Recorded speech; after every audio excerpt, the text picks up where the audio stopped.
동유럽 4개국 주간 뉴스입니다. 다음은 슬로바키아와 헝가리 뉴스입니다.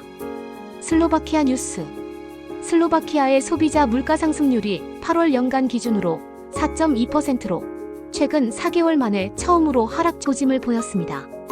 2025년 2분기 GDP 성장률이 전년 동기 대비 약 0.6%로 슬로바키아가 최근 몇 년간 경험한 것 중 성장 속도가 가장 낮은 수준임이 보고되었습니다.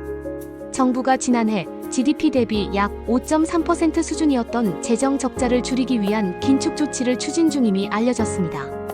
이와 관련해 건강보험 및 사회보험료 인상, 고소득자 소득세 인상, 일부 식품에 대한 부가가치세 인상 등의 조치들이 포함되어 있어 서민에게 부담이 될 수 있다는 우려가 제기되었습니다. 브라티슬라바 포함 전국 16개 도시에서 수천 명의 시민들이 집결하여 총리 로베르트 피초의 정부 정책, 특히 긴축 재정과 친러시아 성향 외교 정책에 반대하는 시위를 벌였습니다.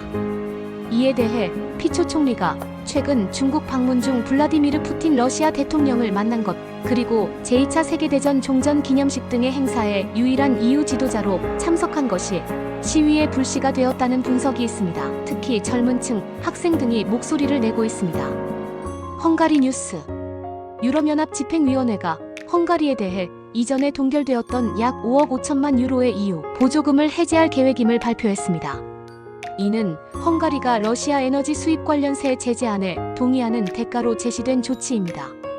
오르반 총리가 스웨덴을 두고 청소년 갱단 범죄 문제를 언급하며 스웨덴 사회가 도덕적, 사회적으로 붕괴 중이라는 표현을 사용함으로써 논란이 일었습니다.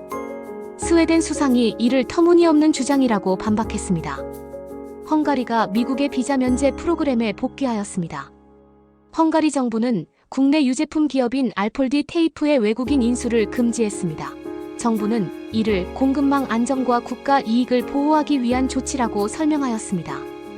헝가리 세무당국은 2025년 9월 15일부터 온라인 인보이스 보고 오류에 대한 단속을 강화한다고 발표했습니다.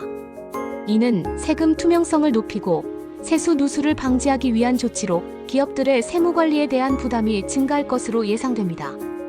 헝가리 정부는 우크라이나산 곡물의 수입 금지를 9월 15일 이후에도 연장할지 여부를 논의 중입니다. 이는 국내 농업시장 보호와 가격 안정화를 위한 조치로 EU 내 다른 국가들과의 협의가 필요한 상황입니다.